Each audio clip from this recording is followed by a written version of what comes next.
Hi everyone, this is Shalini, Assistant Professor of English, St. Joseph's College of Arts and Science, Cuddalore. Today we are going to see the play She Stoops to Conquer, written by Oliver Goldsmith. The subtitle of the play is The Mistakes of a Knight. Oliver Goldsmith was born on 4th November 1728. He was died on April 1774. He was a well-known Anglo-Irish novelist, playwright, dramatist and poet. He is noted for his novel The Vicar of Wakefield, published in 1766, his pastoral poem The Deserted Village, published in 1770. His plays are The Good-Natured Man, published in 1768, and She Stoops to Conquer. He is thought to have written the classic children's tale The History of Little Goody Two Shoes, published in 1765. Characters: Mr. Hardcastle and Mrs. Hardcastle. Tony Lumpkin is the son of Mrs. Hardcastle. Miss Kate Hardcastle is the daughter of Mr. Hardcastle. Sir Charles Marlowe. Sir Charles Marlowe's son is the young Marlowe. He is the protagonist of the play. Then Miss Constance Neville, niece of Mrs. Hardcastle, and George Hastings. George Hastings is a friend to Charles Marlowe. Act 1. The play takes place in a country setting. Mr. and Mrs. Hardcastle enter in the midst of a pleasant argument. Mrs. Hardcastle is perturbed at her husband's refusal to take the trips into London. Mrs. Hardcastle mocks him for his love of old-fashioned trends, so much that he keeps his house in such a way that it looks for all the world like an inn. They joke about her age, which she wishes to downplay, and speak of her son from a first marriage, Tony Lumpkin. Mr. Hardcastle finds his roguish ways grating and laments now how the boy is too given to practical jokes. However, Mrs. Hardcastle defends him. She asks him to be nice with Tony Lumpkin. When Tony Lumpkin says he wants to visit a pub, Mrs. Hardcastle refuses. Kate enters dressed in a lavish gown, which her father finds troublesome. Kate reminds him of the agreement. In the morning she dresses as she likes in order to welcome friends, while in the evening she dresses plainly in order to please his taste. Mr. Hardcastle then gives her news.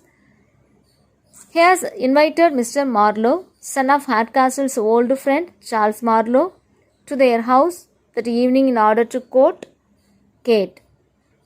Hardcastle has chosen Marlowe as a husband for her, but she is immediately worried that their interview will be overly formal and also dull. She begins to wonder whether she might be able to find a way to be happy even in such a marriage, or whether she can change him, but stops herself from thinking too far ahead. Now Constance Neville enters and Kate tells her the news of Marlowe. Constance Neville is a cousin of Kate and a niece of Mr. Hardcastle, who has been orphaned and now lives with the Hardcastles under the protectorship of Mrs. Hardcastle. Constance reveals that she knows Marlowe's reputation, since Marlowe is friends with Mr. Hastings, her admirer, and the man she hopes to marry. Constance quite hates Tony, but does not want to reveal to Mrs. Hardcastle that she is in love with Mr. Hastings, and so is in tricky spot. Her only small comfort is that Tony hates her quickly. Tony is found singing a song about liquor in the Pigeons, a local pub. The landlord brings news that two gentlemen have arrived and they lost on their way to Mr. Hardcastle's house. Tony intuits quickly they must be Marlowe and Hastings, and since Tony is still angry about Hardcastle's insults, decides he will play a joke on his stepfather. He will convince them that Hardcastle's house is in fact an inn, and so will they present themselves there are not as gracious guests, but as entitled patrons. Marlowe and Hastings are in poor spirits from a long day of travel. Tony gives them nonsensical directions to Hardcastle's that make the place sound many miles away, but the place was down the way. Tony interrogates them and they tell how they have heard about Hardcastle's well-bred daughter and Ragish spoiled son. The men ask the landlord if they can stay, but at Tony's instruction, he tells them there is no room, and so Tony suggests they head down to a nearby inn he knows of.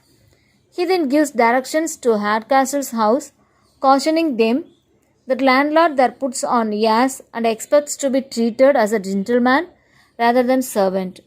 They thank him and leave for Hardcastle's home, and so the stage is set for the comedy to come. At Hardcastle's house, he is found instructing the servants to behave properly, not to interact with the guest. Hardcastle hears a horse and a coach driving up and leaves to greet his guest. A servant shows Marlowe and Hardcastle into the room. They look around them approvingly but remark sadly that fine old houses often end up as inns when the owners lose their fortunes. They compare good and bad inns and the cost of staying in them. Hastings says that Marlowe has spent so much time traveling that it is surprising he lacks confidence. Hastings says that Marlowe would be very popular with women of his own class if he spoke to them as eloquently as he does to barmaids and housemaids. But Marlowe remarks that he is much too scared to do so. Hastings asks Marlowe how he plans to court and marry a woman if he cannot bring himself to talk to one. Marlowe says he could not possibly go through the formal courtship process. He says he has come to see the Hardcastles because his father asked him to and he is a dutiful son. But he will not try to overcome his shyness with Kate. Marlowe says that his other motive is visiting the Hardcastles was to felicitate Hastings' courtship of Constance. Mr. Hardcastle enters and greets them warmly. When he tries to speak Marlowe interrupts him. Seeing Marlowe's demands, Mrs. Hardcastle is shocked. He takes him on a tour to show the rooms of his inn. George Hastings is left alone and Constance enters. He is overjoyed to look at her. He narrates the story of a man who told them that the place was not Hardcastle's house but an inn. Constance reveals that the man was her cousin Tony. Hastings asks if this is the same cousin that her aunt Mrs. Hardcastle wants her to marry. Constance answered that it is, but that Tony himself has no desire to marry her. Hastings says that Marlowe's visit has given them a great opportunity. Once the horses have rested a bit, he wants to elope with her. Constance says she is reluctant to leave behind the jewels she inherited from her uncle. Marlowe begs Hastings not to leave him alone with Kate. Hastings says that Kate is only a woman, but Marlowe replies that she is the one woman he is most terrified to meet. Kate enters and Hastings introduces her to Marlowe. He feels nervous to speak. Noticing this, Kate asks Marlowe whether his journey was safe and he narrates the problems during his journey. Hastings encourages him to speak. When left alone, Kate tried to make a conversation with Marlowe, but he remained silent. Tony and Constance enter, followed by Hastings and Mrs. Hardcastle. Constance flirts with Tony, but he tells her to leave him alone because he has no interest in her. Mrs. Hardcastle is very interested in hearing from Hastings about all the latest fashions. Mrs. Hardcastle points out the way Constance and Tony flirt, telling Hastings that they will be married. Hastings asks if Tony has no interest in women. Tony answers that he is not interested in a tricky, unattractive girl like Constance. He tells Hastings that his type is very different. He likes the black eyes and broad red cheeks and a bit bouncer. Hastings asks if Tony would be happy to see someone else marry Constance. Tony can hardly believe that there could be such a person, but Hastings explains that he wants to marry Constance himself. Tony pledges to help Hastings escape with Constance and get her jewel for them to take with them too. Act 3. Hardcastle wonders aloud why his friend Sir Charles described Marlowe as a modest man. He has been shocked by Marlowe's behavior. Marlowe has sat in his chair by the fire and asked him to have his boots cleaned. Kate enters. Hardcastle expresses astonishment on Marlowe's behavior. Hardcastle thinks of rejecting Marlowe, but Kate asks him to give Marlowe another chance. She says she can shape him into a good husband. Tony enters with Constance's jewel box and pretends to love her, so that Hardcastle will not suspect the elopement. Tony plans to hide the jewel box in his mother's drawer, from which he takes money often. Tony sees Mrs. Hardcastle and Constance approaching and tells Hastings to run off. Hastings exits and Constance and Mrs. Hardcastle enter, discussing the jewels. Tony draws his mother aside and tells her that the only way to shut Constance up is to tell her the jewels are lost.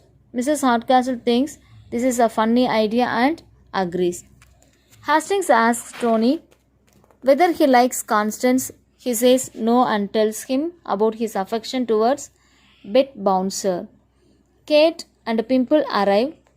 They learn about the incidents and laugh out loud. Pimple exits. Marlowe enters. He ignores Kate, so she thinks that she was not attractive. Kate stands in front of him again, asking if he called for a servant. Still ignoring Kate, Marlowe says to himself that he has met Kate as his father asked him to and can now return home. Kate asks him again and again if he called for a servant. He says no over and over. Finally, Marlowe looks at the servant standing in front of him. Immediately interested, he tells her she is beautiful and begins to flirt with her. Kate remarks that Marlowe had been shy and not quite so excitable when he met Miss Hardcastle. Marlowe admits to himself that she is right, but says to her that Miss Hardcastle was such an awkward, squinting thing that he was not at all intimidated by her. He just did not want to hurt her feelings by rejecting her.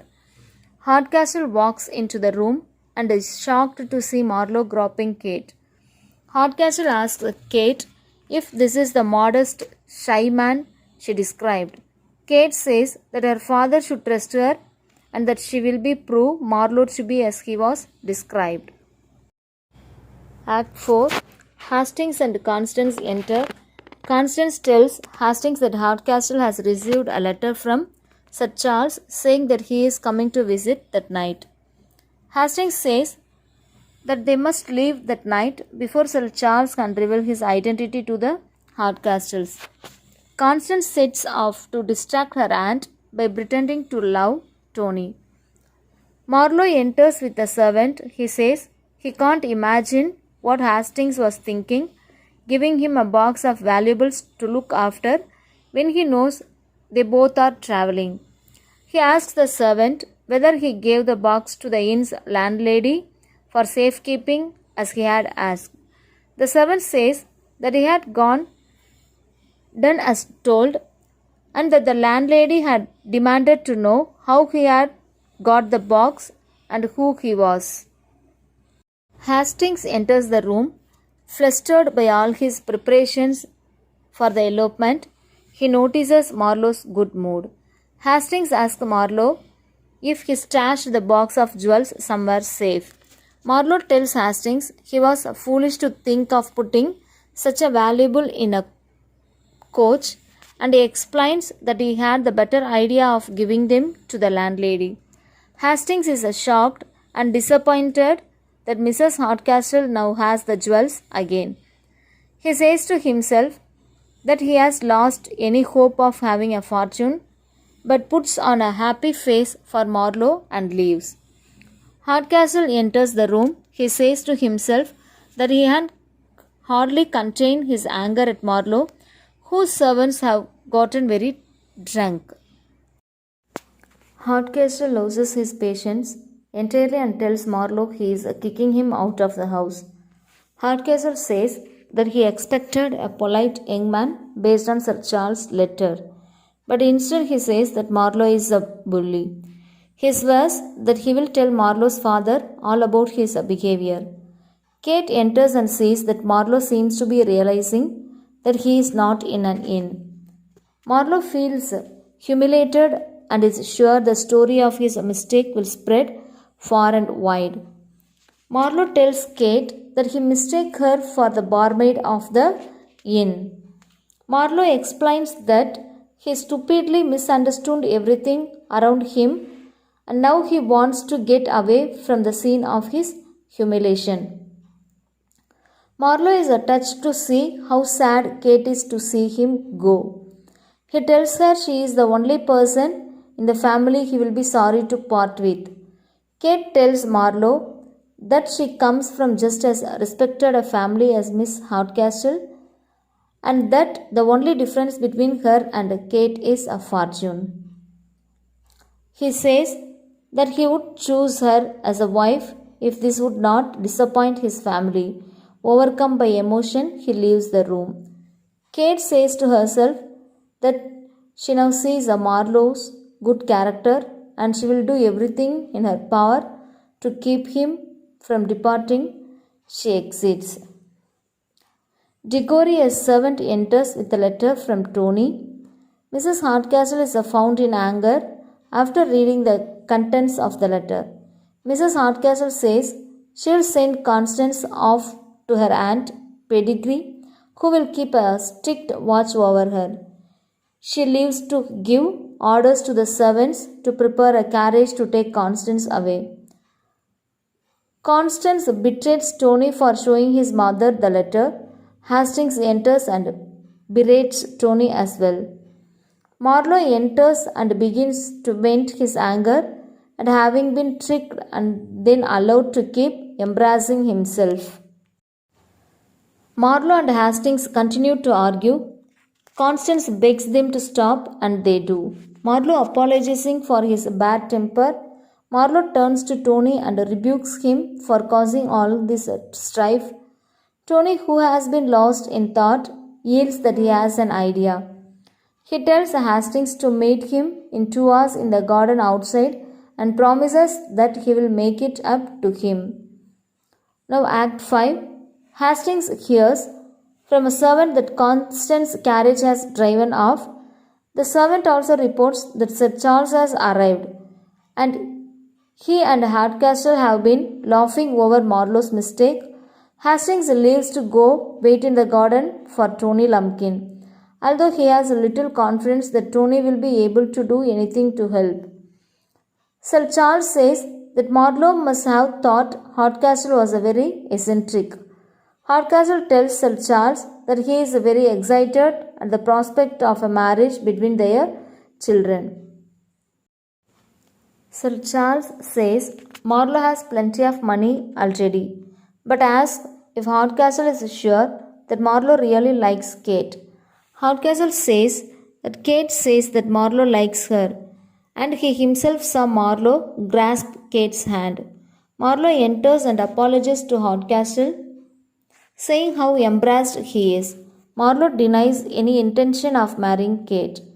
Hastings is still waiting for Tony in the garden. Hastings doubts that Tony would show up and is overjoyed to see him when he arrives.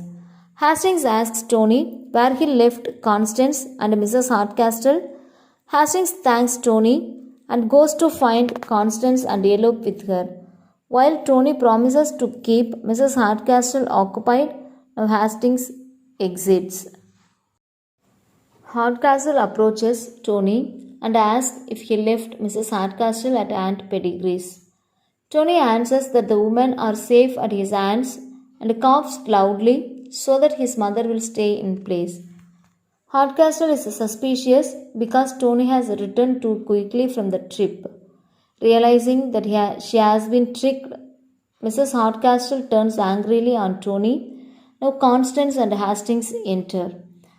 Hastings encourages Constance to run off with him immediately, but Constance says she is too tired and stressed after the ordeal with Mrs. Hardcastle to elope the night. Marlowe comes to bid Kate goodbye, saying he did not know how sad he would be to leave her until this moment. Speaking in her own voice, Kate says he would not leave so quickly if he really wanted to stay. She understands that he is really interested in his marrying a rich woman.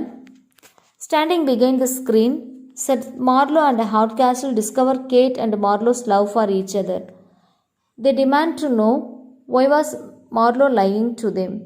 Mrs. Hardcastle and Tony enter the room. Mrs. Hardcastle says that Constance and Hastings have run off.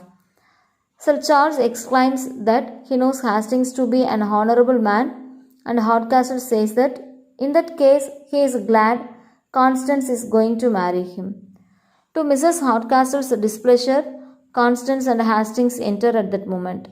They approach Hardcastle and lay their case before him, saying that Constance, deceased father, wanted their marriage and now they hope that he will sympathize with them, even though his wife will not. Tony is shocked and happy. He says that he will not marry his cousin, which frees Constance to marry Hastings and keep her fortune. Thank you.